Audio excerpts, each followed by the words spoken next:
Veux-tu connaître l'un des secrets les plus incompris sur ce qui attire vraiment les femmes? Ce sont pas les abdominaux, ce n'est pas la voiture, ce n'est même pas le bagou, ce sont les limites. Oui, des limites fortes, ancrées et sans compromis. Et voici la vérité. La plupart des hommes ne la prennent jamais. Les limites ne repoussent pas les femmes, elles les attirent. Mais je ne parle pas d'une fausse posture de mâle alpha ou de jeu manipulateur. Je parle de véritables limites masculines, celles qui proviennent d'un profond respect de soi, d'un but inébranlable et d'un homme qui sait exactement qui il est. Dans la vidéo d'aujourd'hui, je vais décortiquer 6 limites spécifiques qui déclenchent une attraction subconsciente chez les femmes, non par la force, mais par la présence. Ce ne sont pas des jeux de pouvoir, mais des gestes de clarté. Et lorsque tu les maintiens, quelque chose se transforme en elle. Elle ressent, elle le respecte, elle y répond. Reste surtout pour la sixième limite, car celle-ci ne protège pas seulement ton pouvoir. Elle redéfinit la façon dont elle te voit et, plus surprenant encore, la façon dont elle se voit elle-même quand elle est avec toi. Alors, plongeons-y. Limite 1. L'avantage de l'indisponibilité. Ton temps t'appartient. C'est la première et la plus puissante limite que tu puisses établir.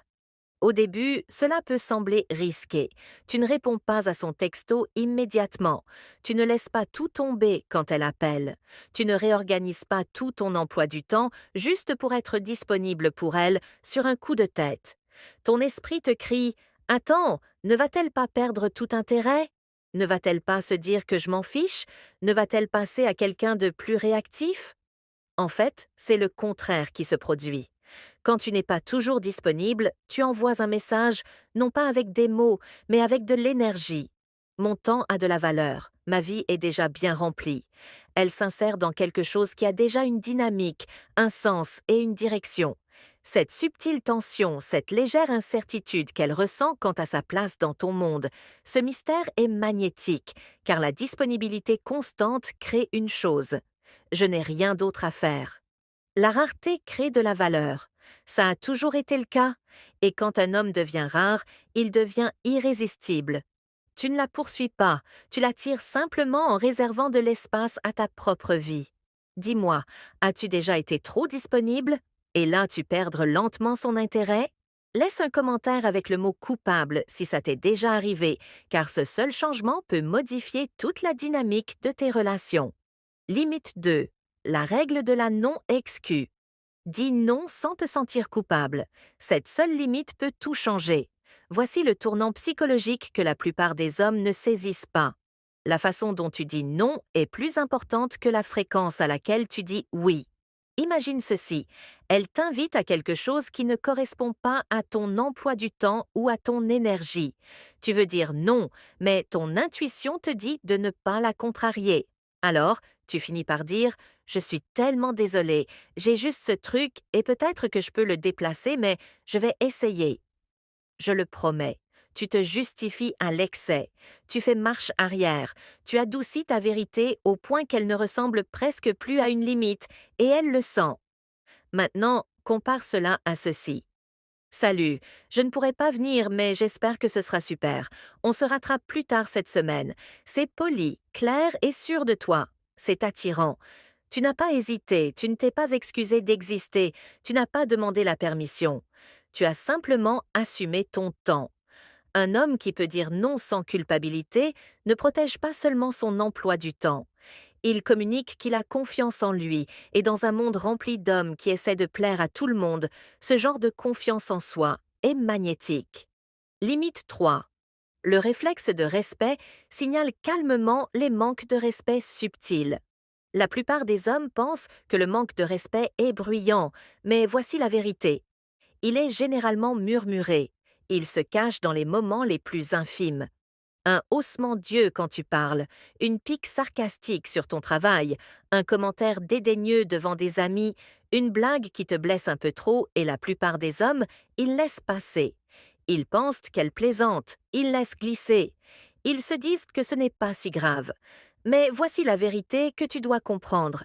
Laisser passer ces moments ne te rend pas décontracté, ça te rend invisible, pas pour le monde, mais pour elle. car elle en soit consciente ou non, elle observe la façon dont tu gères le manque de respect. Et si tu ne te respectes pas assez pour le signaler, elle ne te respectera pas non plus. Je ne dis pas que tu dois t'emporter, lui faire la morale ou déclencher une dispute. Tu restes calme. Tu la regardes dans les yeux et tu dis « Et je ne laisse pas les gens me parler comme ça ». Juste ça, simple, ferme, ancré. Cette seule phrase fait ce que 1000 textas gentils ne pourraient jamais faire. Elle crée de la polarité. Elle lui montre que tu es un homme avec des principes, que tu t'honores, qu'être avec toi exige de la présence, de la conscience et du respect. Et voici la magie. Quand une femme te voit te respecter assez pour t'affirmer, elle ne se retire pas. Elle se sent plus en sécurité, elle se rapproche. Elle devient plus féminine en ta présence parce que tu maintiens le cadre. As-tu déjà laissé quelque chose glisser? Et t'es-tu senti un peu mal après? Écris cadre dans les commentaires si ça t'est déjà arrivé car ces micro-moments révèlent tout. Limite 4. Le test du calme dirige au lieu de réagir. Laisse-moi te dire quelque chose qui te distinguera de 99% des hommes. Une femme testera ton centre émotionnel bien avant de faire confiance à ta profondeur émotionnelle. Et la plupart des hommes échouent à ce test en quelques minutes. Voici comment ça se passe. Elle te taquine de manière espiègle. Elle fait une remarque audacieuse ou sarcastique. Elle aborde quelque chose de délicat juste pour voir ce qui se passe. Et que font la plupart des hommes? Ils s'énervent, se mettent sur la défensive, se justifient ou pire, se referment. Tu sais ce que cela lui dit? Il est fragile, il ne sait pas qui il est, il ne peut pas gérer l'intensité, mais l'homme qui reste centré, celui qui entend la pique, marque une pause, sourit et dit quelque chose comme « C'est mignon, tu testes toujours les gaz aussi vite ». Cet homme-là vient de renverser la situation. Car le contrôle émotionnel ne consiste pas à être froid, il s'agit d'être ancré. Et quand une femme sent qu'elle ne peut pas te déstabiliser, elle se détend, elle te respecte, et au fond d'elle, elle commence à se demander sur quoi d'autre il est inébranlable. Et cette question, cette curiosité, est ce qui l'attire plus profondément. Alors que la plupart des hommes sont coincés à essayer de réussir son test, tu es l'homme qui réécrit le texte au fur et à mesure qu'il se déroule. Ne te justifie pas, décide. Revenons à quelque chose que la plupart des hommes font sans s'en rendre compte. Ils se justifient à l'excès. Ils essaient de tout rendre agréable. Ils écrivent des textes de 5 paragraphes pour adoucir un non. Ils tournent en rond pour éviter de la contrarier. Mais voici le problème. Chaque fois que tu te justifies trop, tu ne clarifies pas, tu demandes la permission. Même si tes mots semblent confiants, l'énergie qui se cache dessous est incertaine. Prenons un exemple classique. Un homme dit « Je ne pourrai pas venir ce soir. J'ai eu une longue semaine. Le travail a été stressant et je pense que j'ai juste besoin de me reposer et de me ressourcer. J'espère que ça ne te dérange pas. Vraiment désolé encore. Maintenant que par cela, je ne peux pas venir ce soir, mais on se voit plus tard cette semaine. Tu vois la différence? L'un est un homme qui essaie de justifier ses choix. L'autre est un homme qui assume sa réalité parce que la vraie confiance en soi est efficace. Elle ne divague pas, elle ne cherche pas de validation, elle n'essaie pas d'amortir la vérité avec 10 coussins de sécurité émotionnelle. Elle agit simplement. Alors voici ta règle.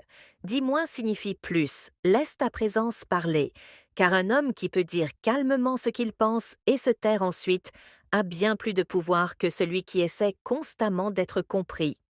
Elle n'a pas besoin de tes justifications, elle a besoin de sentir que tes mots viennent de la certitude. Et quand elle le sent, tu ne gagnes pas seulement son attention, tu gagnes son respect. Limite 6. Le code la mission d'abord, c'est la limite qui change tout le jeu. Tu es prêt? La voici. Elle rejoint ton voyage. Elle ne devient pas le voyage. Laisse cela s'ancrer un instant. Car la plupart des hommes, même les plus intelligents et les plus ambitieux, se perdent au moment où une femme entre dans leur vie. Ils changent tout pour elle. Ils adaptent leurs objectifs, leur emploi du temps, leur état d'esprit juste pour la rendre heureuse. Et au début, elle peut apprécier l'attention, mais très vite, quelque chose se dérègle. Elle commence à sentir que ton but, c'est elle. Pas ta vision, pas ton évolution, pas ta mission. Et tu sais ce qui se passe ensuite. La polarité meurt. Mais voici le rebondissement. Une femme ne veut pas s'être ton monde entier.